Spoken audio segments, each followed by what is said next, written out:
prayer. Then, let's do the prayer. Once again, good afternoon, class. Good afternoon. Before you take your seat, arrange your chair properly and put the trashes inside your chair. Understand? Yes. Now, please be seated. Now, if I say your name, please be semi-present. Understand? Yes. Gwendolyn. Present, sir. Then, Charmaine. Present, sir. Very good. There's no absent for today. Now, please read our classroom rules. Listen carefully. Raise your hand if you want to speak. Respect your teacher and your classmates. Did you understand our classroom rules, Go. class? Yes.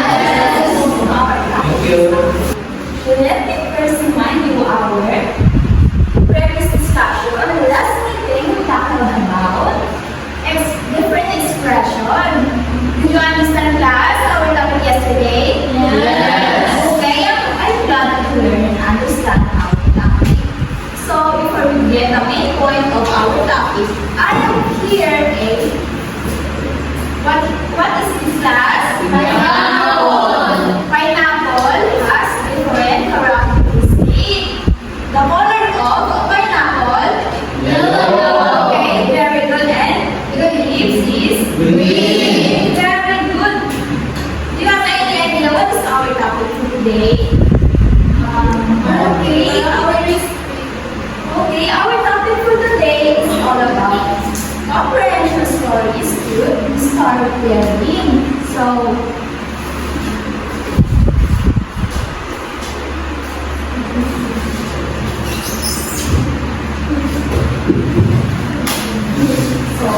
the title of our story is all about the legend of the pineapple by Woods Ambayani Pastor.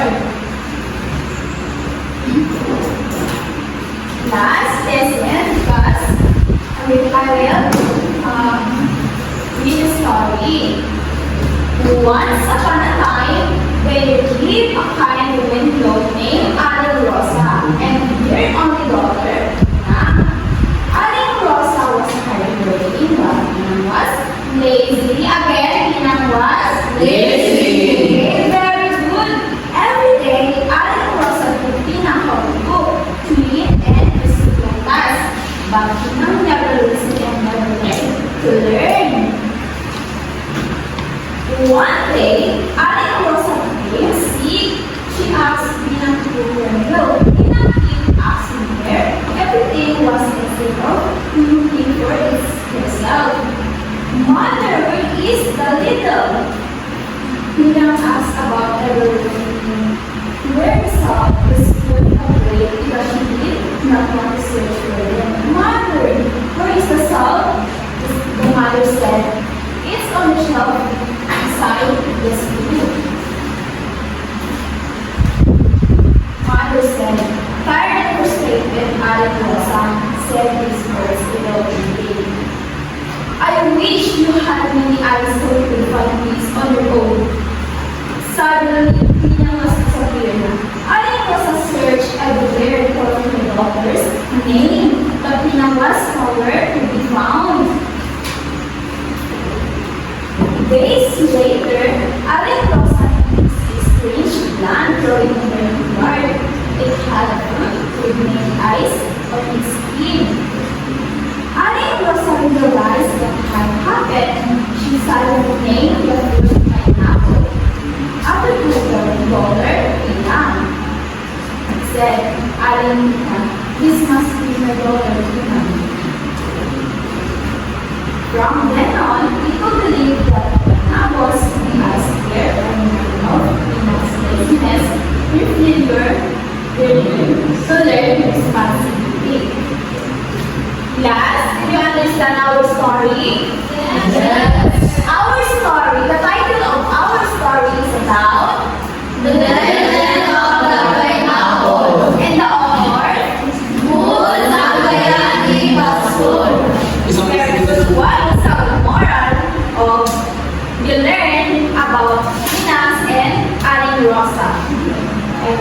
Pina and Aling Rosa. Jen, please stand up. Always be a good daughter or son, and always respect your mother. Okay, very good. So, who is the characteristics and the story? Yes? Yes, Micaela? The characteristic story ko is Tinang and Awareness. Okay, very good. Last, give Micaela's five round. What to throw in the yard? Yes? Pineapple picture. Okay, very good. Last, what is the lesson can we learn about the story? When?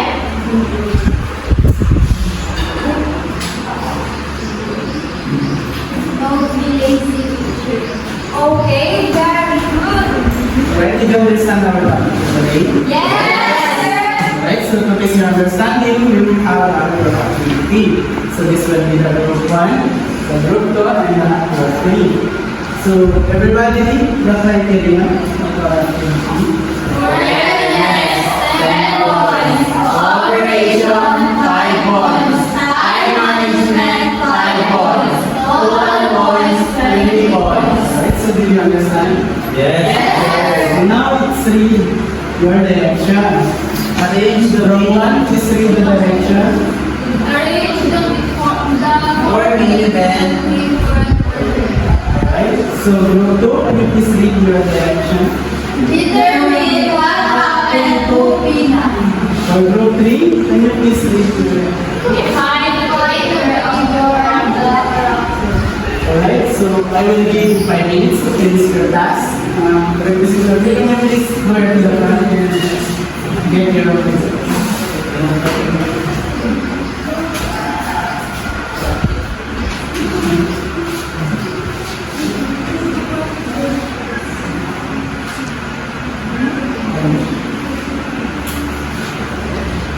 Alright, did you finish your task? Yes, sir. Right now, I will give you time to present your work here in the front. So for group 1, can you please present your work in the front? So what is the first event in the story? Long ago, Pina lived with her mother alone Rosa, but she was lazy. Aling Rosa got sick and asked Tina to cook. Tina kept asking where things were without cooking.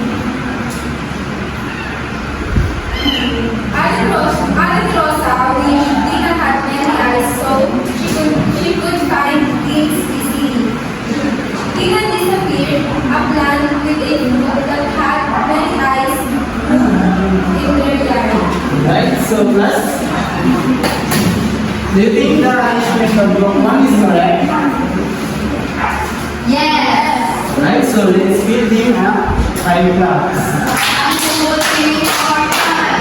Alright, so now we did what I present for group 2. Here you come. Pina turned into a pineapple fruit because of her mother's wish spoken in frustration. The fruit had been how did it because the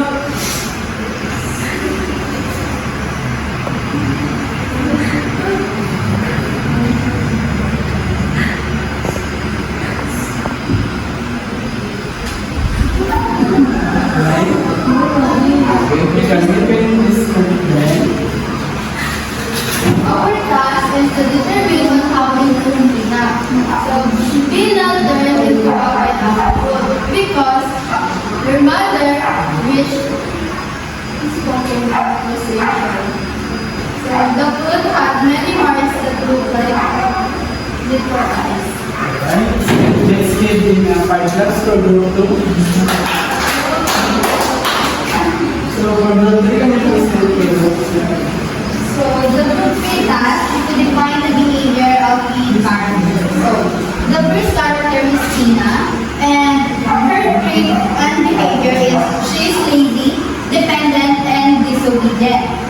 The second character is Aling Rosa. Her trait or behavior is she is hardworking, a loving mother, impatient, when tired. Alright, so give her mind maps. Did you understand our discussion this afternoon, class? Yes. Great. Let's see if you really understand our discussion. I will ask a few questions about the story that teacher Zai read earlier, okay? So, my first question is, what are the characteristics of the young lady named Tina at the story I read? So Tina is lazy and disobedient. Yes, very good.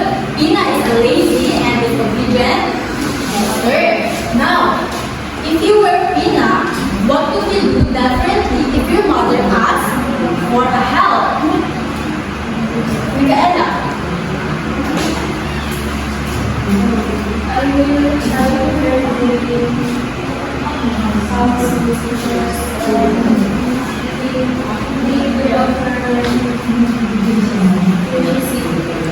Okay, very good.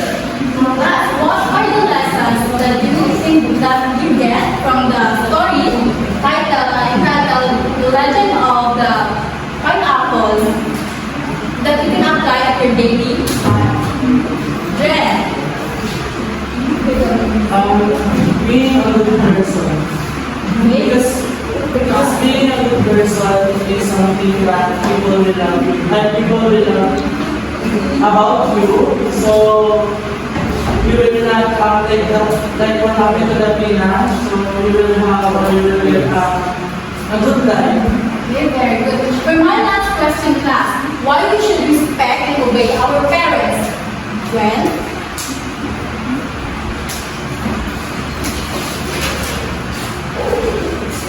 Because being obedient to them is a sign of respect. Very good. Sign of respect.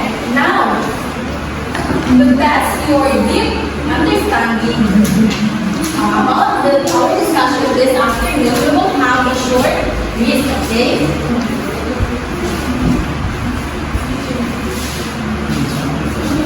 On that paper, you will write the correct answer. So, I will read the questions and you will just write the correct answer, okay? Are you ready, class? Yes. For the first question, who are the main characters in the story? A. Aling Maria and Pina. B. Aling Rosa and Pina. C. Aling Ana and Pina. And D. Aling Sita and Pam.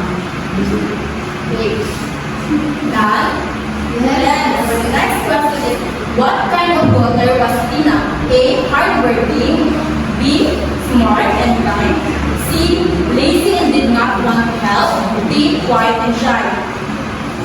Are you done? Yes. For the third question, what did Aling Rosa wish for when she was upset? A. That Pina would go away. B. That she had many children. C. That Pina had many eyes to find things easily. And last, that she would get well soon. Number 2 question, what happened to Pina after her mother spoke those words? A. She ran away to the forest. B. She cried and apologized. C. She disappeared and turned into a tree. And last, she found all the things by herself. For the last question, what do the eyes on the pineapple remind us of? A. How beautiful Pina was. B. Pina's laziness and to be responsible. C. Aling Rosa's kind eyes. And D. To always look at fruits carefully. Are you done, class? Yes. Great.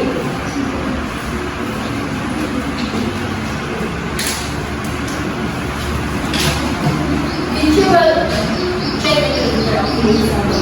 Before we end class, we will have an assignment.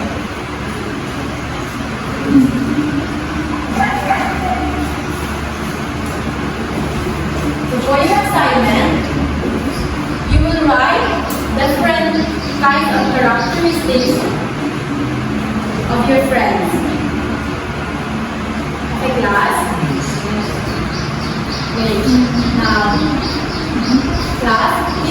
ang